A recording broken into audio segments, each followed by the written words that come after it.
lahat. Martin Romualdez, Lisa Marcos, Bongbong Marcos.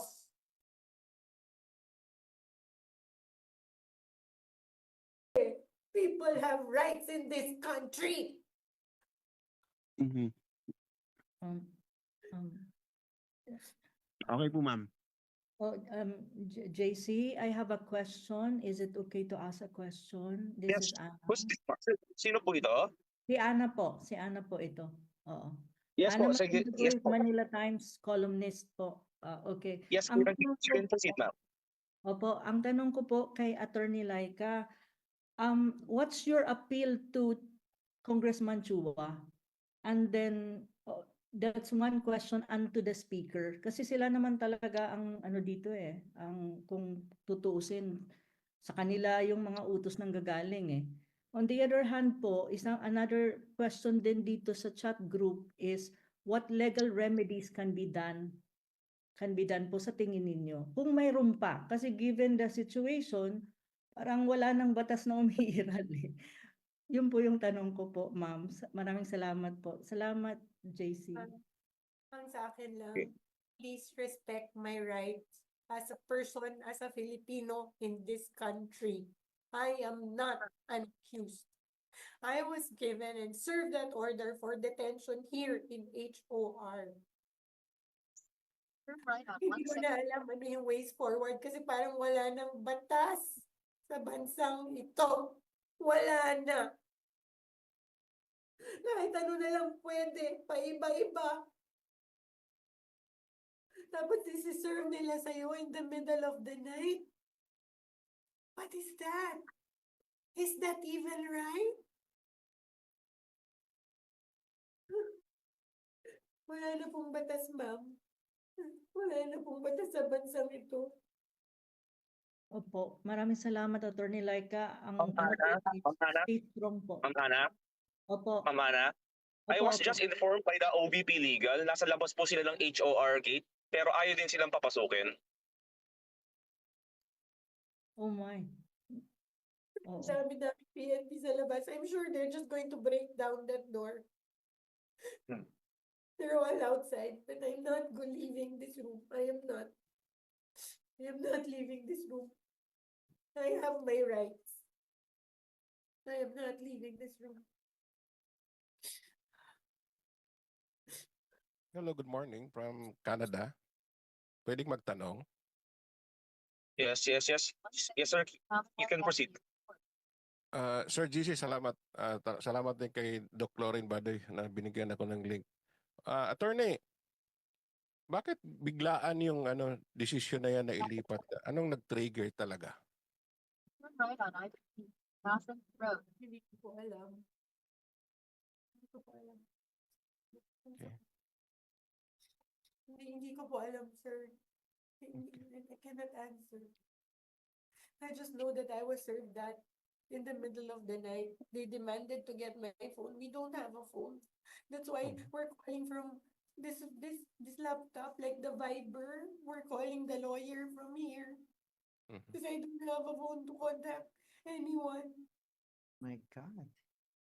I mean, why would they do that to you, di ba? Am I like an accused? Did I, murder anyone? I'm just a regular government employee. I don't understand. Thank you, attorney. Nandito lang kami, attorney, sa Montreal. Nag-aabang kami, nagbabantay. Kahit nasa malayo kami. Thank you.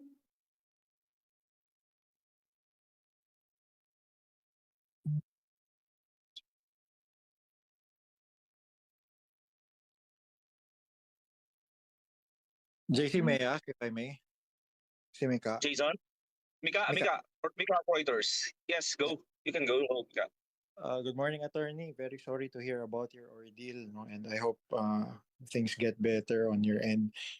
Attorney, we just wanted to get our facts straight, no? So, I understand my question will involve reliving what you went through, but just so we can accurately report what exactly happened. So, can you narrate to us, like what time Did these people arrive? What did they read to you?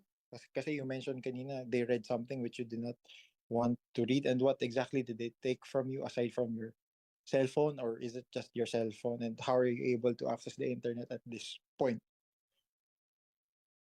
Thank you. What happened? What happened was, nakapajama na kami because we are going to sleep. We're going to sleep and our light is already closed. Like this, dark. And then they like that on your door. Like back and then this entered. Because in this facility, the lock is outside. I mean, people can just go back. That's what they did. They ran in, but it was just not one person, which is the usual. Like, for example, ma'am, nandito na po yung pagkain nyo. It was not like that. So we were parang surprised. What's that about? Kasi matutulog na kami, di ba? Tapos yun, suddenly they all came in, PNP, and then some other person in parang uniform. Lahat-lahat po sila dumating. And then they said they want to read me an order. And I said, I don't understand. When I came in, nag-read na po kayo ng order. What order is this? And then she said, allow me to read it to you. And then, binabasa niya, pero tinignan ko na yung order sa baba. And nakalagay ng transfer to Women's Correctional. So I said, I'm not going anywhere. I need my lawyers now. And then he said, no, there is no need for a lawyer. There's no need kasi we are just doing our job and to serve this. We are just doing this to serve. Yeah, and then they said na parang, tsaka, why will you need your lawyer? Nandito ba yung lawyer mo? Sabi ko, hindi, wala. Gusto ko yung lawyer ko. Sabi niya, meron kaming lawyer, ito na lang ang lawyer mo. Parang, no, that is not my counsel of choice. Why would you impose that lawyer on me? I want my lawyer. Then he said, then I kept on saying to them that I have my rights as a detainee in this facility. Respect that. And then I told them to go out, but they said no. And then they started ganging up. Alam mo po yung feeling na, alam mo yun, mag-isa ka lang, tapos nakapajama ka, tapos yung mga tao lalapit na lang sa'yo. Parang hindi ko alam kung bigla ka na lang, alam mo yun, sakalin or barilin, that thing in your head. They did that. And then I stood up and said, I'm not leaving this room. I have my rights. And then I pushed them back and then I said, get out, get out. And then they went, then they kept on saying na parang so many other things. They're just serving this, doing their job. It was an order, blah, blah, blah. I didn't anymore. I just told them to step out of my room because as a detainee of this facility, this is my area. Do not come in. Tapos the moment they came, when they went out, I already pushed that by myself. That you see that bed? I pushed that all the way to the door para they cannot go in. Yun. And then I called the vice president because she was here. And then she came, after a while she came and then pumasok na kami sa room. And hindi ako lalabas. Hindi ako lalabas. Please, pwedeng magtanong. And sorry, just Sure. very quickly, Jason, if I may. no? Sorry. Go ahead. So after you pushed back, attorney, they left the room, no? Tama ba? Did they appreciate that detail accurately? Oh, because I think alam din naman nila na mali yung ginagawa nila. You don't serve people in the dead of the night. What is that? You serve, di ba, official business hours. Because hindi naman po ako criminal eh. I am not a criminal. I am already here in their facility. I have assured them already that I will attend their hearing on Monday. So why will they treat me like that? So that's why I said I want my lawyers. I want my lawyers. I don't have my glasses. Attorney. Last my end, JC, if I may, no. Jason, follow up? Attorney, just for our understanding, no, and just for appreciation also, for the record, what are exactly your job description, or what is your job, or what are the key things that you do as Chief of Staff of the Vice President? Ma'am, you're muted. And I don't understand. Di ba, kanina I said na parang when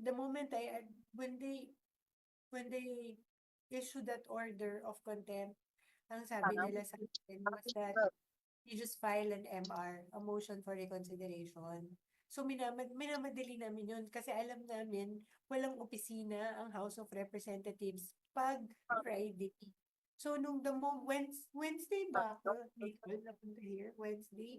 Wednesday, nag-file na kami agad. No Thursday, first thing. And I waited and waited for them parang to rule on my MR. But they never did. Tapos kanina, on a Friday, when there is no office, there is no business office at time in the House of Representatives, they issue an order transferring me. And then suddenly they serve it like in the middle of the night. Oh, what does that tell you? Diba? Paano sila nakaka-rule on may transfer? Hindi man nila na-rule yung aking motion for reconsideration. That's why I said, hindi ako sasama. Hindi, mali ito. May rights ako. May rights ako. I'm not going anywhere.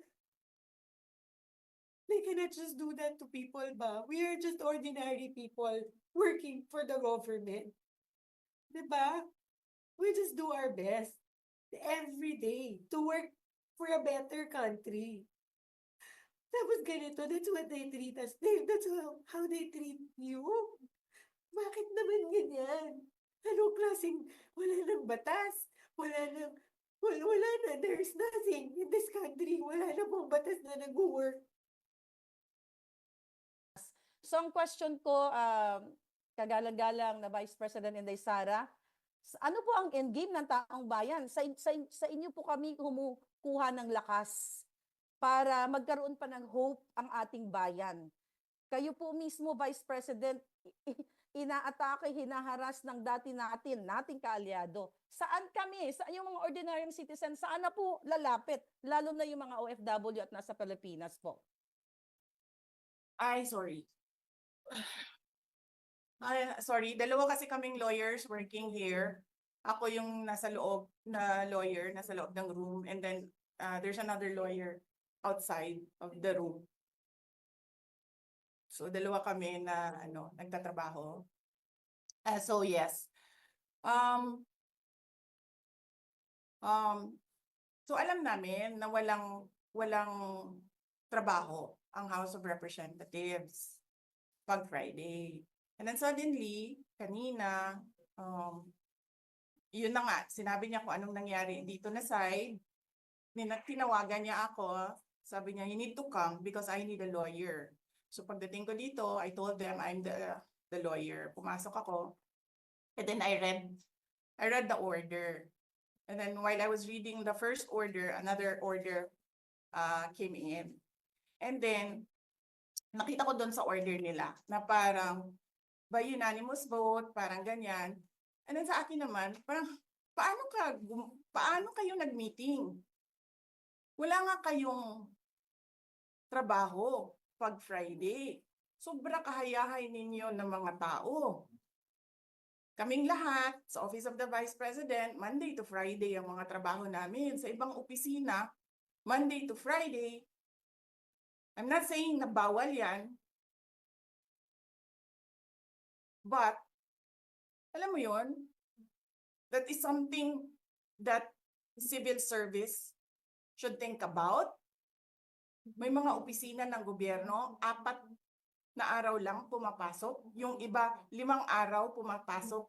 Nandyan sa daan, sa init, sa ulan, nandun sa bundok, naglalakad, tumatawid ng mga sapa, Monday to Friday, mga government employees.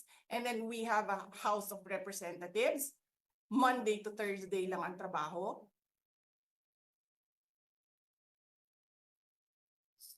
The civil service should rethink that. Ganyan. So anyway, wala sila. Wala silang trabaho. So hinahanap ko, where is this special doon sa order? Where is this special committee meeting that happened? Because they need the permission of the majority leader and the speaker. Kasi nga walang trabaho eh. So kailangan nila ng permission. Walang nakalagay doon. So how is that a legal order? Tapos nakalagay pa sa second order nila, I violated security regulations when I visited. Before ako pumupunta dito, pinapa-clear ko yung oras ko. 11 to 1, 4 to 5. Anong security violations ang violate ko dito sa loob? They allow other visitors to come in here. Pero ako, sinabihan ako kanina, hindi ka pwede bumisita dyan sa loob. Doon kayo sa visitor center. Ililipat namin. And then I said no. Sabi ko, sinabi ni Secretary Chua, through that lawyer, I think Attorney Agnes, I don't know if I remember the name correctly right now, na yes, she can visit subject to the guidelines of the detention center. And so anong ginawa ko mali? Basta na lang ba ganon? Sasabihin nyo, I violated security regulations? Ano yun? Wala naman akong 2 baril. Nung sinabi sa akin na hindi ako pwede pumasok, nag-antay ako. Alam mo, binibigyan ko pa ng pasensya yan si Taas ba yan? Kanina eh. Ngayon hindi na. Nagsinungaling pa siya. Na I refused daw to leave last night when I did not even know na pinapaalis ako. Ang sinabi lang sa akin, papatayin ang kuryente. Which I said, okay lang. Kasi may flashlight naman ako. Hindi ko naman kailangan ng kuryente. Tapos kanina sa media, pinapalabas nila na I locked myself doon sa kwarto. Of course, nag-lock ako kasi natutulog na ako.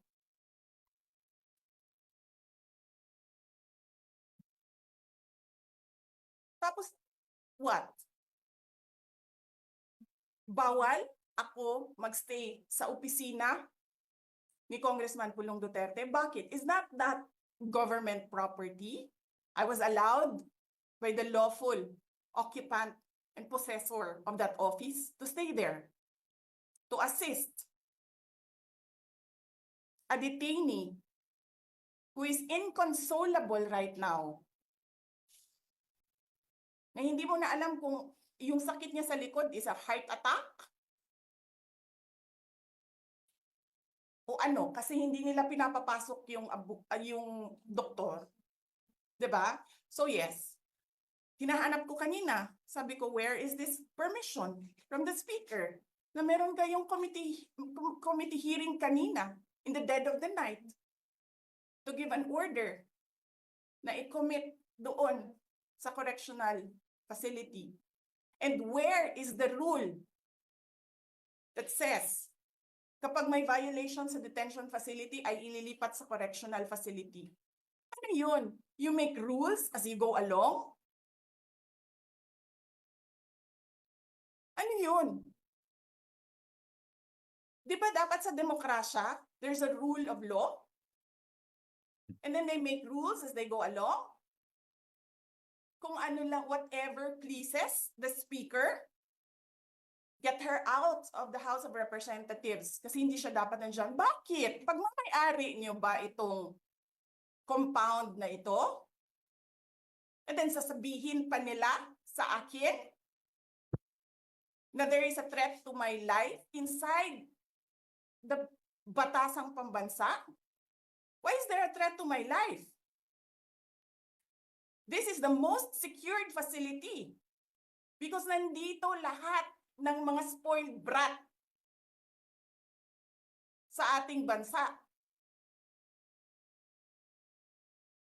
Tapos, sasabihin pa nila, well, pabigat ka sa amin kasi kailangan namin dagdagan ang security mo. Bakit? Trabaho ba nila magbantay sa akin? Eh di ba trabaho ng BPSPG yon? Na may I just say, binabawasan nila ng binabawasan araw-araw. na as if this office is not the second highest office in this country, and only because umalis ako sa administration. Kailan ba nagsimula yung atake nila? Alalahanin nyo. Di ba? After ako nag-resign sa DepEd? Kailan ba nagsimula yung pambabastos nila? Last year. After that meeting with the Makabayan Black and Martin Romualdez. They started destroying my name, pummeling me in the media with a multi-million PR campaign. Pinastos pa nila ako ng mga pagsisinungaling nila na kesyo taksil, kesyo korap, abusado. Nyo.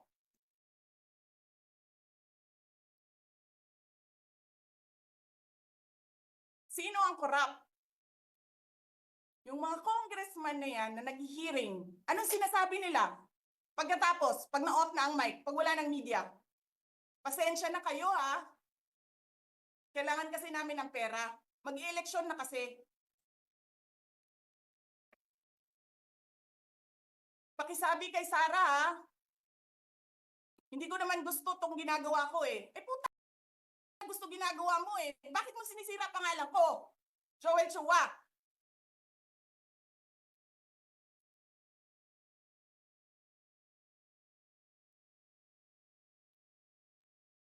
Ganyan.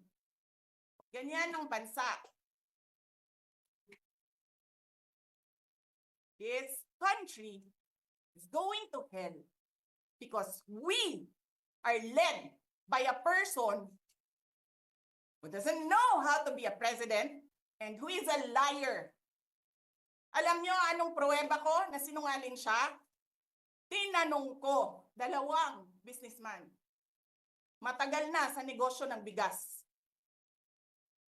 Because I was concerned. This is a campaign promise. 20 pesos na kilo ng bigas. And so, I really sat down and talked to a businessman. Sabi ko, sabihin mo sa akin, kung magagawa ba yung 20 pesos? Sabi niya, hindi. Napaka-imposibleng gawin yan. Because more than 20 pesos ang cost. Paano ka magbenta ng palugi? So tinanong ko, nagsinungaling ba siya nung sinabi niya? And then he said outright, yes. It's either he did not know what he was talking about, that's so incompetent, or he was lying through his teeth to get the votes of people.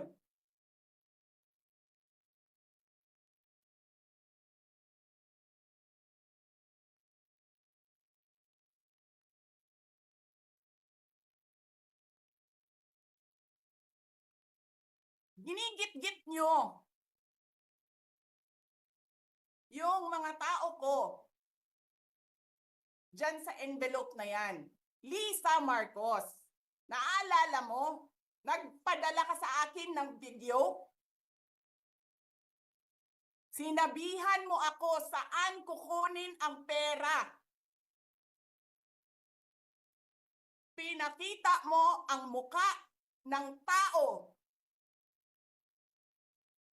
doon sa video message mo. Hi, Nikki. This is she's been working with us for the longest time. We trust her. You sent me written instructions about money.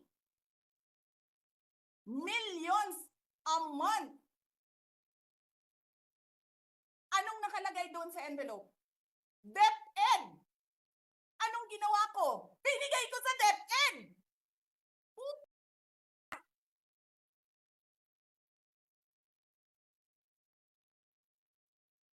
Wala ka ngang posisyon sa gobyerno, namimigay ka ng pera ng gobyerno eh.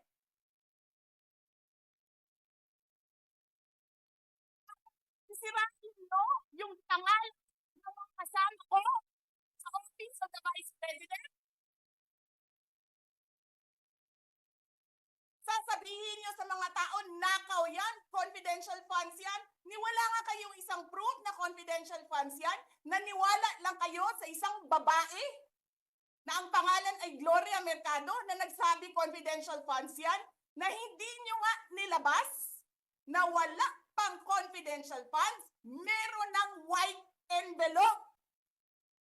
Kasi 2022 pa lang, tangina mo ka, may utos na ng pera sa DepEd.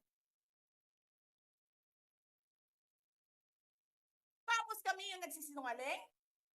Nagpipigil ako eh. Kasi gusto ko lang magtrabaho. Gusto ko lang tapusin nyo na yung ng show ninyo dyan sa House of Representatives para makabalik na kami sa trabaho namin.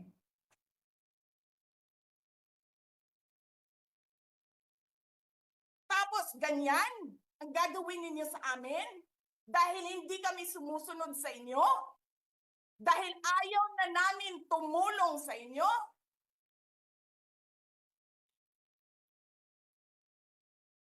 Ganito gagawin ninyo?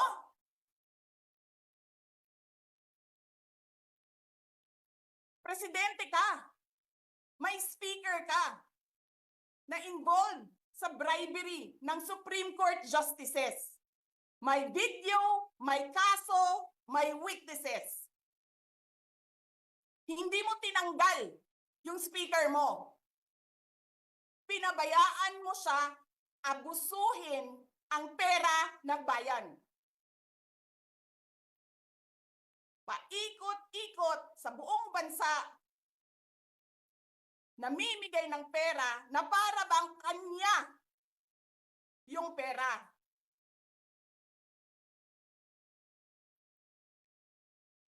Eh di ba nga, lagi niyo sinasabi separation of powers? Anong trabaho ng legislative branch? Gumawa ng batas. Anong ginagawa ni Martin Romualdez? Nagdidirect ng DSWD, namimigay ng ayuda,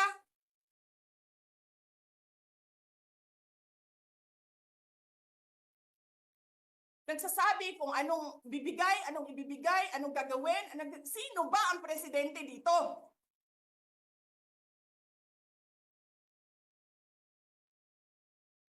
Alam nyo, alam namin, mali ang ginagawa ninyo. Sinabihan ko lang mga kasama ko sa Office of the Vice President, pasensya na, sumunod na lang tayo para matapos na sila.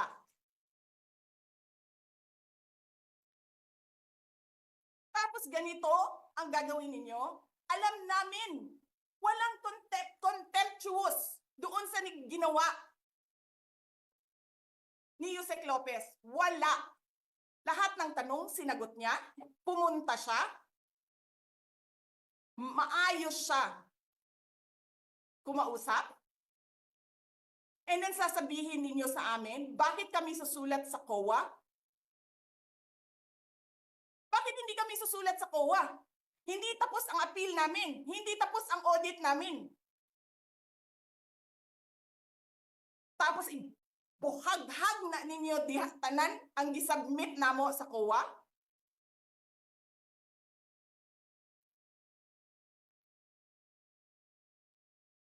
Tama ba yun? I have a video of Chairman Gamaliel Cordoba. Sinasabi niya, mali ang ginawa niya. Tama ba yun? Ikaw ba ang auditor? Ikaw ang appeals. Wala pa kaming audit? Sasabihin mo na mali kami?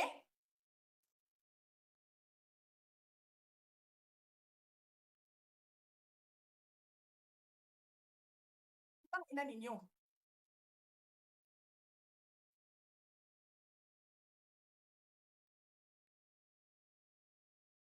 hindi pa kayo nakakita ng kalaban na tulad ko. Nagpigil ako na nagpigil. Kasi masama sa bayan. Hindi maganda ang political instability.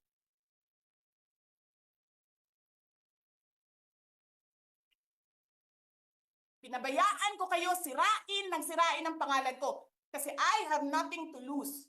Sinira niyo na siya. Wala na siyang ikakasira pa.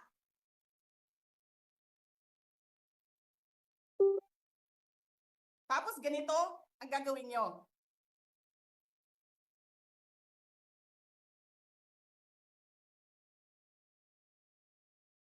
Hindi ko alam paano nakakatulog ang Chief of Staff ng Armed Forces of the Philippines. Gabi-gabi, mahimbing ang tulog mo. Ganito ang bayan natin. Bilyon-bilyon ang nawawala.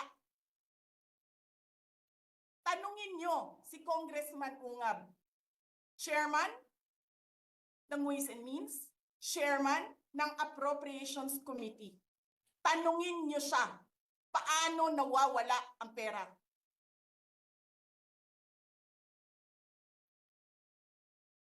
Paano nyo ginagel ang pera ng Department of Education? Martin Romualdez. Inattach nyo ang projects na hindi man lang dumaan sa paaralan, sa SDS, sa region, even sa central office. Basta na lang listahan ng mga congressman. 19 billion. Tapos, nung 1 billion na lang ang naiwan sa DepEd, anong ginawa nyo? Kinuha nyo ang 5 billion sa repairs, nilipat nyo para mukhang lumaki ang pera.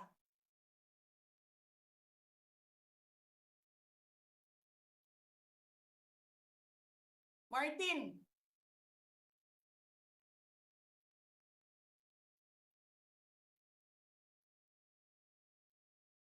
nangangampanya tayo.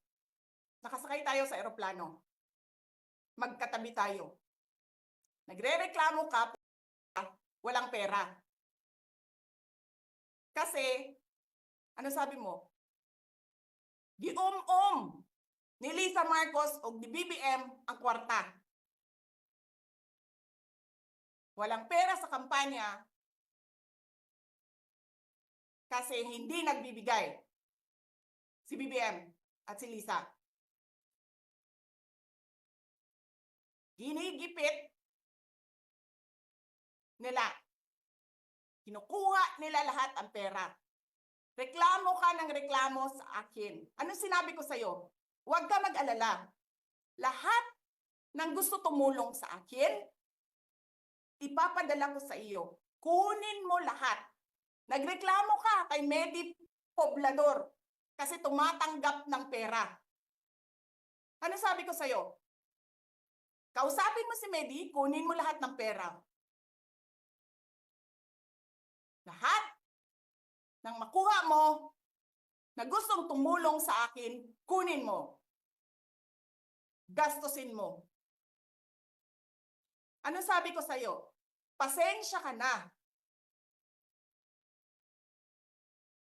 Wala ka ng pera. Ano sabi mo sa akin? Sabi mo sa akin, okay lang. Pag nanalo kayo, babawiin ko lahat yan. Hindi ko naman alam, ang buong akala ko, babawiin mo sa negosyo mo. Legitimate businessman ka naman eh. Mina, pagsira sa kalikasan, legitimate na pagsira sa kalikasan, negosyo mo. Media, negosyo mo. Ano pa bang mga negosyo ni Martin Romualdez? Sulat niyo yan lahat.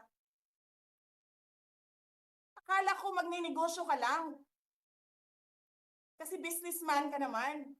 Hindi ko naman alam, binubulsa mo. Ibubulsa mo, kakamkamin mo ang legal na pera at illegal na pera.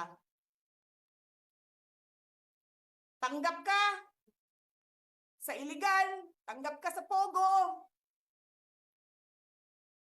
Pinaalis niyo lahat ng kompetisyon ninyo, naiiwan ang pogo mo. Tanggap ka, pogo. May nagsasabi pa, tumatanggap ka sa smuggling, sa droga.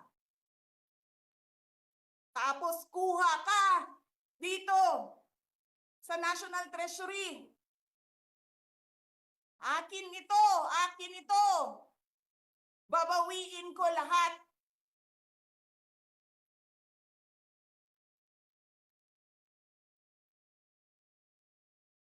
Masakit sa akin, Martin, hindi yung pagsira ng pangalan ko eh. Ang masakit sa akin, maalis mo man ako sa presidential race, hindi pa rin ikaw ang presidente, king ina mo. Walang boboto sa'yo. Please lang. Wala.